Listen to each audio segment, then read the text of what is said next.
Добрый вечер. Вы смотрите программу «Якутия в деталях». С вами Ирина Ефимова. В 2010 году Якутский государственный университет получил статус Северо-Восточного федерального университета. И это стало мощным толчком к развитию высшего образования на Дальнем Востоке и в Арктике. За эти годы ВУЗ не просто сменил название, а кардинально изменился. Расширил научные горизонты, укрепил международное сотрудничество, внедрил современные образовательные технологии и стал ключевым центром подготовки кадров для макрорегиона.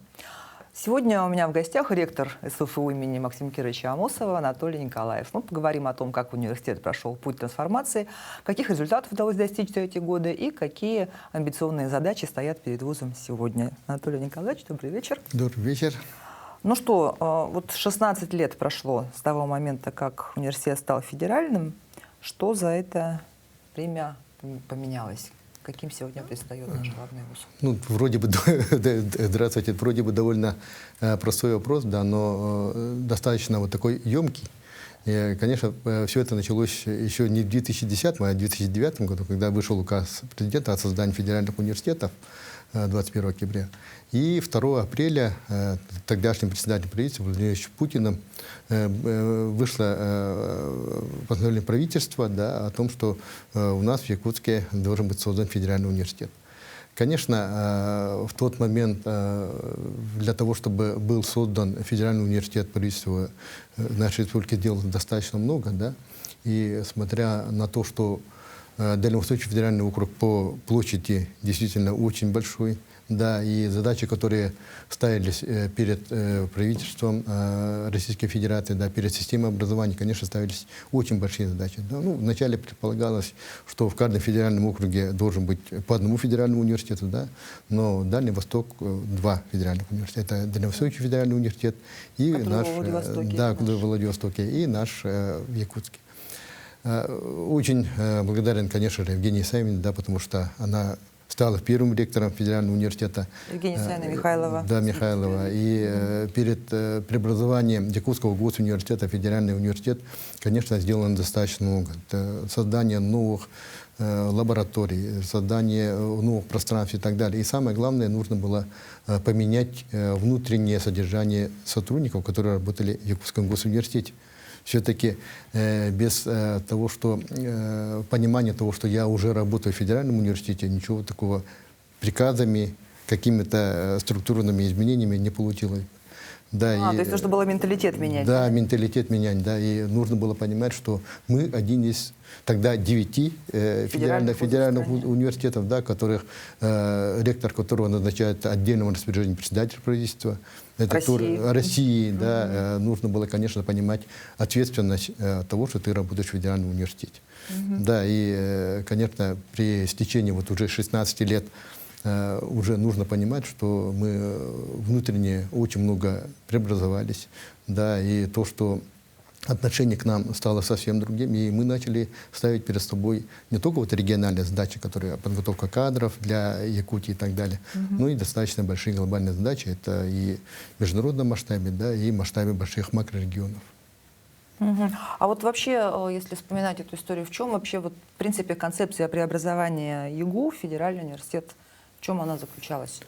Ну, если вообще углубляться в историю, да, то наш университет вообще берет начало 1934 года. Да, Якутского педагогического института. Педагогического института, да, и раз первые вот такие большие комплексные экспедиции Академии наук СССР, которые были инициированы Максимом Кировичем Амосовым, показало, что в Якутии очень большой процент населения, более 90%, были неграмотные, не умели даже читать, писать. И ставилась задача подготовки педагогических кадров, ну, учителей. Да, и в 1934 году был создан педагогический институт, а потом уже в конце 40-х, начало 50-х уже стоял вопрос вообще о том, что у нас уже начали готовить инженерные кадры, потому что и открытие трубки, мир, многих месторождений, перспектива открытия многих вот таких технологических территорий, да, это и по добыче, да, и, конечно, энергетическая сфера тоже требовала. И, ну, это, конечно, сопровождалось большими стройками, и, конечно, нужно было подготовить инженерный кадр. ну, мы целенаправленно готовили и в Иркутске, и в других местах, да, но подготовка кадров за пределами Якутии, да, потом сюда привлекать, это, конечно, требовало отдельных усилий. И в 1956 году, можно сказать, одним из первых в восстановленных республиках в Якутске был открыт Якутский госуниверситет. На базе Якутского Да, в этом году мы будем отмечать 70-летие открытия Якутского госуниверситета. И этот год у нас в университете назван годом инженерного образования, потому что в Якутском госуниверситете впервые появился технический факультет, где готовили строителей, геологов и других специальностей. Да, а так, конечно, вот федеральный университет — это, конечно же, новое веяние открытия новых кадров для в целом развития страны. Все-таки, когда страна начинает много ставить перед собой большие глобальные задачи, да, нужны, конечно, университеты совсем другого формата. Это не много там различного рода университетов, которые выполняют региональные задачи, да, но и развитие больших макрорегионов. Ну, мы же знаем, что в России, в нашей стране сделаны большие программы развития Арктики, развития Дальнего Востока, технологического развития и так далее. Да. И вот такие задачи не только подготовки кадров, да, но и подготовка кадров высококлассных кадров, ну, это наука и другие специфика, это ложится на национальные университеты, на федеральные университеты. Ага. Ну, вот концепцию преобразования пединститута в Якутский университет я поняла. Появились инженерно-технические специальности. Кстати, дедушка мой преподавал в педагогическом институте советскую литературу. Вот, поэтому знаю немножко. А когда Якутский госуниверситет преобразовывался в Северо-Восточный федеральный, появились какие-то новые направления? Ну, конечно, вот когда мы стали федеральным университетом, оно было создано при присоединении нескольких вузов, да, ЕГТ был технический институт, да, медицинский. Медицинский институт у нас в составе, да, а педагогическая академия была и так далее. Несколько научных институтов тоже были присоединены в создании федерального университета.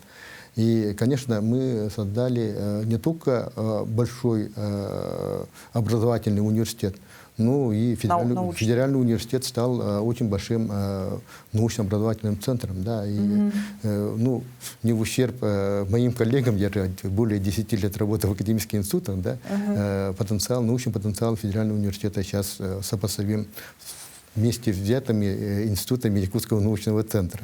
Да, ну, я имею в виду в плане научных публикаций и так далее, ну, в ведущих журналах.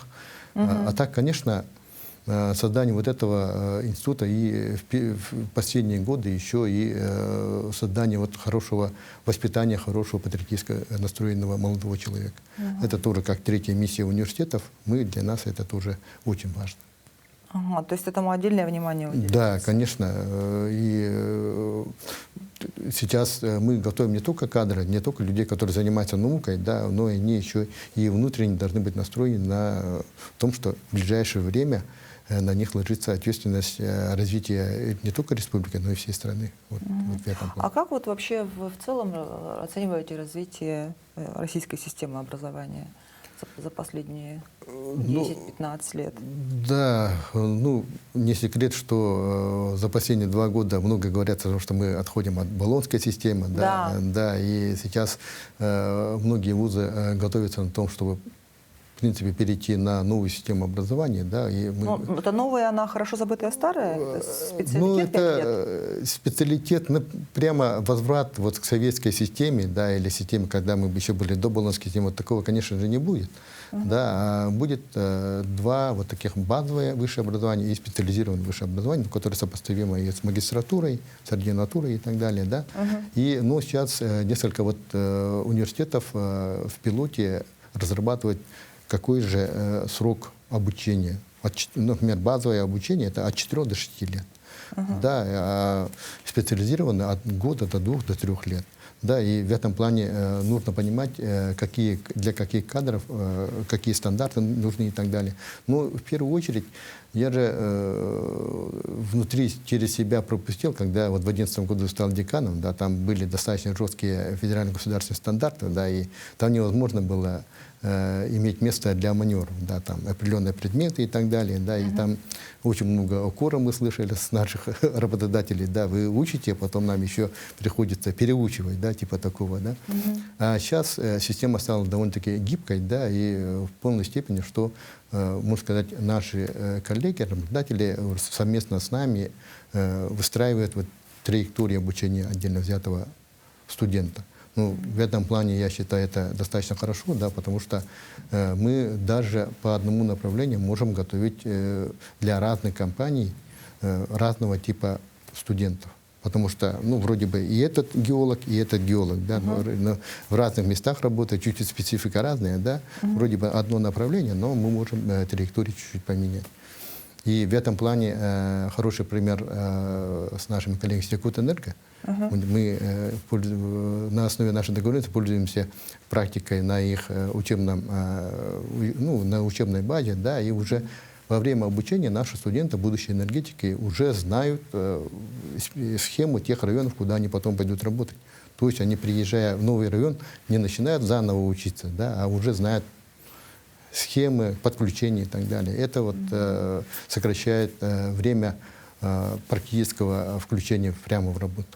Ну, я считаю, это действительно очень важно. То есть такой выпускник, он действительно, выпустившись, пойдет сразу работать без периода вот этого включения, обучения, адаптации и так далее. Ну и, конечно, мы хорошо то, что с 90-х годов мы не потеряли специалитет по медицинскому направлению, да, и буквально с 3-го курса наши студенты не вылезают из больниц, да, прямо практикоориентированно, там навыки и так далее вот, по медицинскому направлению получают.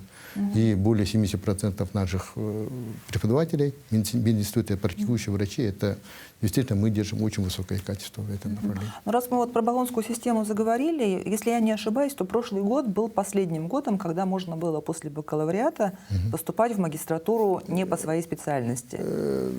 Ну, в принципе, тут да, потому что я бы не сказал, что это хорошо, когда совсем другую базовую специальность получаешь в бакалавриате, да, и поступаешь в магистратуру совсем другой спецификой, да, и там не доучился, и тут получаешь знания, которые не совсем подкреплены фундаментальными знаниями, да.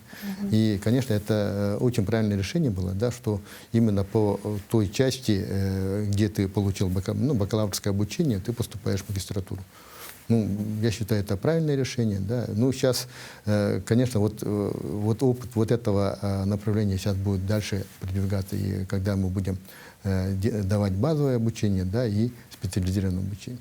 Ну, мы много раз ректоры в министерстве совещались, да, и там еще были такие моменты, что во время обучения, вот, базовой части, да, уже студент может получить еще и рабочую специальность, как базовый СПО. Ну, то есть рабочий диплом, это, и внутри вот этих стандартов мы должны вот включать. Вот это тоже нововведение будет. Ну и самое хорошее вот нововведение, я считаю, это по аспирантуре. Ну, когда в 2012 году был принят закон, да, это как 3-я ступень высшего образования, и там отдельные учебные планы и так далее, которые, ну, можно сказать, перегружали аспиранта заниматься своей основной деятельностью, наукой. Да, и сейчас вот отход от федеральных государственных стандартов, федеральных государственных требований, ФГТ, да, вот эти требования — это самое главное, максимальная подготовка к кандидатской диссертации. Ну, как раньше было, да. Ну, поэтому я надеюсь, что в ближайшее время мы улучшим вот этот вот выход на защиту наших аспирантов. И много раз, когда слышишь, что в целом по России где-то 8-9% аспирантов только выходило на защиту. Но это действительно очень мало. Да? А у вас? У нас в последние годы выход молодых достаточно процент большой. Ну, примерно вот когда мы были в той системе, что в целом учебный план и так далее выполнялся, люди получали удостоверение аспиранта без выхода на защиту. Да? Сейчас вот это мы прекратим.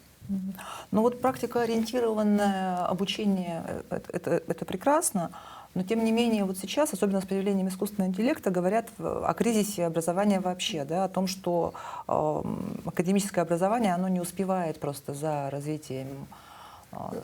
Ну, Тут все равно... что в этом случае делать? Ну, Потому что действительно те айтишники, которые, допустим, сейчас работают, да, они вот быстро окончили курсы, быстро влились в профессию. Вот, а если бы они сейчас ждали, получали образование, то...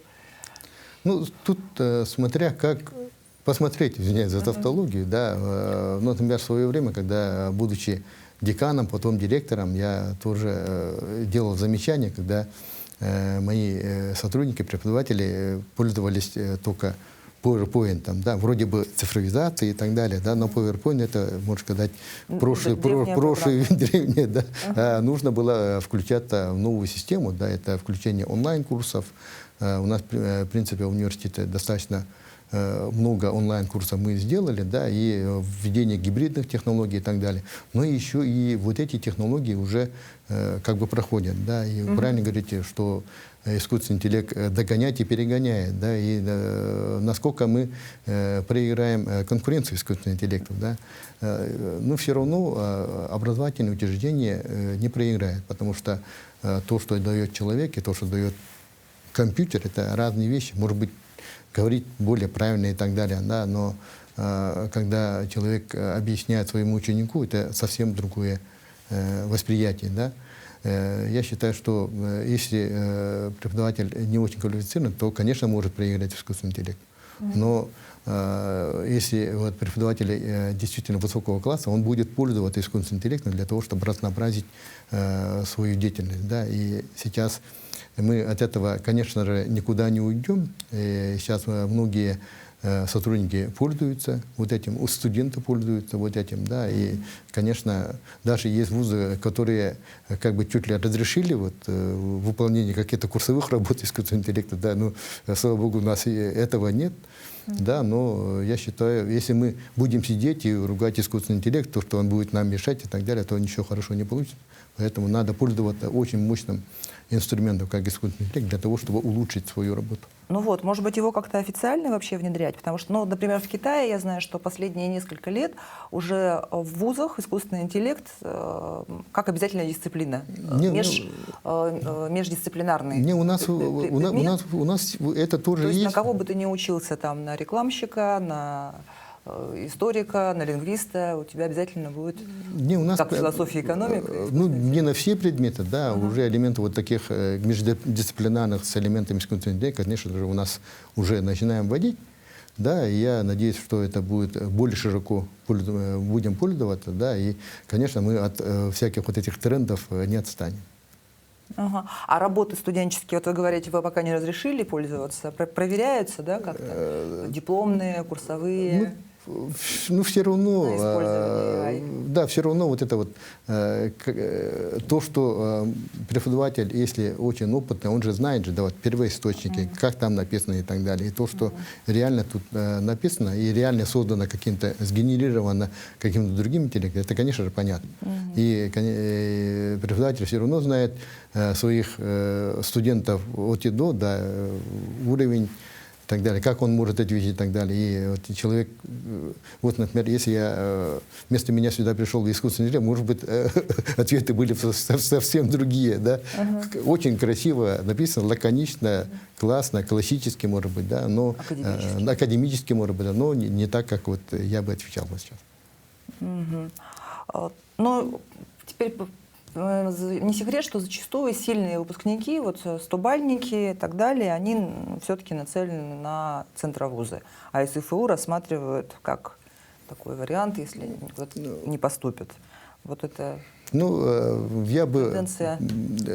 Конечно, тенденция вот такая есть, не секрет, да, но мы пока держим вот такую планку, да, где-то 30 копейками вот этих стобальников, победитель федеральных олимпиад ежегодно к нам поступает.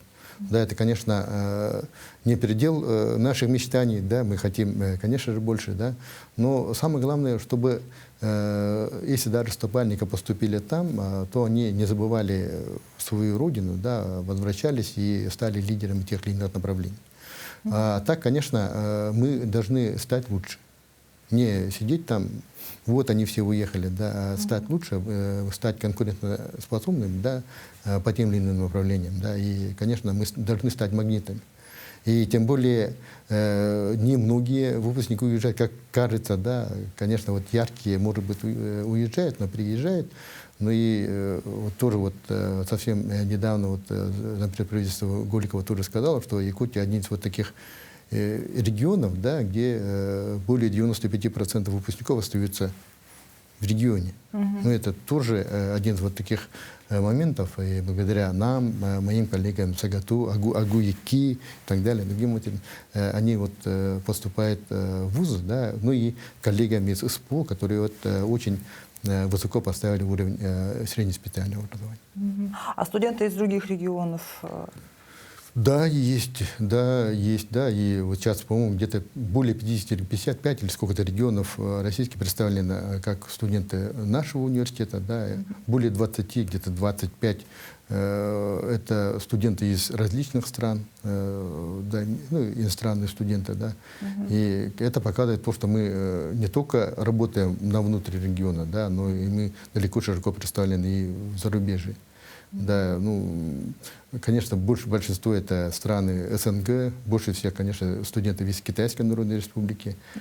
Последние годы растет количество студентов из африканского континента. Сейчас уже, по-моему, более 170, что ли, 20 чем-то стран. Почти половина стран Африки представлена в нашем университете, да. Но они, самое главное, они очень активные, очень целеустремленные, да, вот это вот не стать, не взять, да, и они поступают по государственной линии, на коммерческой основе и так далее, да, ну, студенты из стран СНГ, они поступают, ну, иногда часть как по баллам ЕГЭ, которые похожи с нами и так далее. Ну, поэтому я бы хотел сказать, что федеральный университет достаточно конкурентоспособен, да, вот, в мировом пространстве. А вот эти студенты, они потом уезжают к себе и становятся там амбассадорами Якутии? Или есть те, кто остается Ну, здесь? большинство, конечно же, уезжают, да, но есть и примеры, которые остаются у нас в республике даже работать, да, потому что за 4 года, за 5 лет, ну, Якутия становится достаточно близким местом, да, и они хотят связать свою будущую жизнь с нашей республикой. А так мы с прошлого года уже сделали, ну, выдали где-то около 20 амбассадоров, так называемые, потому что это слово, да, которые представляют наш университет, наши выпускники, которые представляют наш университет в своих странах, делают рекламу, рекрутинг будущих наших студентов и так далее. Ну, это нужно делать, да, потому что если мы просто будем сидеть и ничего не делать, да, нам хорошие студенты не приедут. А что СФУ может дать студентам Якутии такого, чего не могут дать другие государственные вузы местные? Ну, во-первых, конечно, наше географическое расположение, да, мы вечная мерзлота, бескрайние просторы. Да, вначале, конечно же, многие приезжают за, можно сказать, за экзотикой, да, а потом уже, смотря на качество обучения и так далее, конечно же, им нравится. И самое главное, не мы ездим по всем странам Африки и так далее, да, рекламируя наш университет, они просто-напросто о нас узнают через знакомых, через наших выпускников, через сайт и так далее, да, и поэтому мы вот так широко представлены. А так привлечение, ну, может быть, это ориентированность на Арктику, на уникальные какие-то специальности. Вначале, конечно же, привлекали направления, которые медицинского характера, да. И это же, конечно, победа на олимпиадах, на многих соревнованиях студентов, наших студентов-медиков, да, и они вот это видят, узнают, и каким образом они получают знания прямо в больнице, трогая, помогая врачам и так далее, и получая вот действительно качественное обучение. И если они вот это получают, а не просто диплом, то с такими знаниями, навыками они, приезжая к себе домой, станут, конечно же, успешными людьми. Вот это, наверное, и привлекает. У нас медицинский факультет, медицинский институт, вернее, остается самым таким востребованным и самым востребованным у выпускников, да, до сих пор? Да, конечно. Традиционно. И хотелось бы вспомнить, вот совсем недавно вышел рейтинг по Минтруда, Российской Федерации, да, по выпускникам. И там действительно наши медицинские направления показали очень высокие результаты. Да. Например, ординатура по клинической медицине первое место В стране? в стране. Ого. По той же клинической медицине по специалитету второе место в стране. Ну и так можно перечислять. А так, ну если я пошел по этому рейтингу, назову, вот у нас по психологии мы в пятерку входим, да. По магистратуре, 5 направлений магистратуры мы в пятерку входим. По бакалавриату специалитету 5 направлений, 16 в стране. Ну, То есть действительно, действительно, да, мы хорошему вуз достаточно конкурентоспособный, да, и действительно мы работаем на своего клиента, на работодателя, да, и если в прошлом году такой же рейтинг впервые был сделан, да, и даже вот тоже Интерфакс или кто-то там, или РБК было, удивились, что в Якутский университет достаточно много, по многим направлениям вошел в десятку лучших по этому рейтингу. Мы в прошлом году вошли в 21 рейтинг по специальностям, да, а в этом году по 24. Вот там еще и инженерные направления сейчас появились, да, и экономика, юриспруденция достаточно хорошо представлена, да. Ну, можно перечислять, да, ну, конечно, это работа большого коллектива, да, просто так не получается, да, и самое главное, это через центры карьеры и так далее, мы работаем с нашими коллегами, с нашими работодателями, да, вот при тесной вот такой синергии и получают вот такие вот результаты. Ну, сейчас в последнее время мы часто говорим про арктическую повестку, да, о том, что вся страна ставит Арктику приоритетом. Вот в этих рамках, в рамках этой повестки, какие задачи университет ставит? Ну, конечно, мы, когда живем в Якутии, у нас, конечно, должны быть наши образовательные программы, которые ориентированы на арктические направления.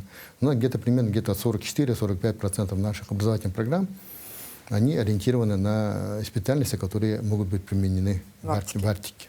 Да, у нас примерно где-то 2/3 студентов практически могут поехать работать в Арктику, потому что имеют вот такие компетенции. Да? Где-то около 8 тысяч, 8,5 тысяч студентов или 19 тысяч студентов, они могут поехать работать в Арктику. Но другое дело... Другое дело, что они не едут. Они не то, что не едут. Другое дело, надо там создавать условия, чтобы они туда поехали. А рабочих мест не хватает. Но там даже не столько в рабочих местах дело, что даже если есть рабочее место, но нету инфраструктуры, нету благоустроенного жилья, нету быстрого интернета. Совершенно верно. И в этом плане, конечно же, мы и в образовательной части много делаем, да, но и наши научные исследования ориентированы тоже на Арктику. Это материалы, технологии для Арктики, да, и, например, в прошлом году мы перезаключили, продлили договор с вездеходами, с компанией, которая делает вездеходы для Арктики, да, и 10% вездеходов для Арктики делает наш партнер. И наши детали стоят в каждом вот этом вездеходе. Детали, которые в СФУ которые мы делаем, сделаны. Да, сделаны, они вошли в технологическую линию, да, и без наших деталей не выпускается, да, потому что никто вот таких изделий, резиновых изделий в мире не делает такого качества. Да, это не мои слова, да, это слова генерального директора, да, когда мы защищались, в Москве по приоритету. И изделие выдерживает температуру минус 70 градусов. Никто в мире такого не делает. Это он сказал. И это для нас очень хороший показатель. Да. Еще один наш партнер, это Сахатранснефтегаз, наша местная компания. Но когда дело стало за импортозамещением, там различного рода втулки там и так далее, да, тоже нам заказали, и мы под заказ вот это вот сделали. Сейчас на некоторых участках наши детали вот у Сахатранснефтегаза тоже стоят. Мы хотим вот это расшириться и предложить другим нефтегазовым компаниям для того, чтобы вот нефтепровод, газопровод и так далее тоже использовались. Потому что это повышает на 40-50% износостойкость. Раньше стояли иностранные, сейчас вот стоят вот наши. Да. Ну, вот таких направлений достаточно, да. И другое дело, мы еще по гуманитарной части хорошо работаем, по сохранению языков. Работаем по исследованию, мониторингу здоровья населения. Это вот отдельное направление, это и генетические исследования. Мы сотрудничаем с онкологическим центром, кардиологическим центром и другими медицинскими центрами. Да. Ну и, конечно, по испытательному полигону, где испытываются вот различного рода транспортные средства, тоже достаточно широко работаем. Да, и это показывает то, что мы достаточно разносторонний университет. Да, ну, совместно правительство Республики Саха-Якутия со Сбером открыли вот как раз лабораторию по искусственному интеллекту. Да, ну, тоже в этом направлении тоже работаем. Ну, можно перечислять и перечислять вот это вот наши грани. Но показатель эффективности для государственного вуза — это в первую очередь трудоустройство выпускников, наверное. Да? У вас же есть какие-то KPI? Вот да, KPI есть не только у нас, да, но это все вузы, да, в течение 3 лет мы мониторим своих выпускников. Ага, и вот как там ну, у нас трудоустройство? По трудоустройству действительно показатели неплохие. Да, и у нас, кроме тех, кто продолжил обучение, и тех, кто там ушел служить в армию, по уходу за ребенком и так далее, да, у нас все трудоустроены. Да, и еще самый большой показатель даже не трудоустройство, да, вот взял я трудоустроился, а самый большой показатель — это более 95% наши трудоустроятся по специальности. Вот это вот, да. Да, вот это важнее, да, вот это важнее, да, потому что выучился на какого-то технолога, да, пошел работать в магазин, да, вот, ну, потому что работа на кассу. Да, ну это, конечно, плохой показатель. Вроде бы работает. Вроде трудоустройства. Да, но более 95% это действительно очень высокий показатель. Поэтому, ну, это, конечно же, работа большого коллектива, работа с нашими работодателями. Ну и, конечно же, хочется сказать, чтобы больше наши коллеги смотрели на целевую подготовку. Потому что целевой договор — это, конечно же, обязательная работа в течение скольки-то времени у них. Да, и в этот момент, конечно, хочу похвалить Минздрав, потому что сейчас основной поток наших студентов, которые обучаются по целевой подготовке, это потом идут работать в больнице. Ну и с этого года изменения, да, все КЦП, ну, которые цифры приема по ординатуре, они ориентированы только на целевой прием. Поэтому очень хочется и по другим направлениям, чтобы так было, да. Но это решение и работодателей, и студентов, и так далее. Ну, конечно, если бы мы готовили кадры, которые не нужны, да, тем или иным отраслям экономики, да, то университет работает неправильно. Но когда более 95, то значит мы на правильном пути.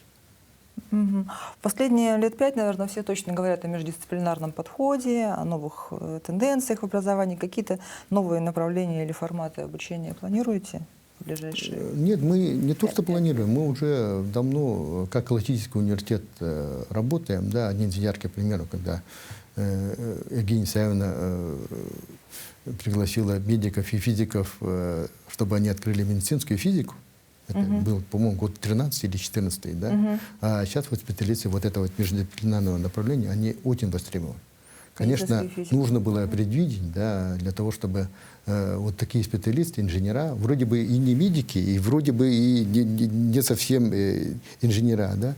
Но вот это вот человек, который, зная специфику, организм человека, умеет работать на высокотехническом оборудовании, ну, это, конечно, высший пилотаж. И вот как раз при открытии онкоцентров, перинатальных центров, там и других центров и так далее, вот такие специалисты, конечно, разошлись.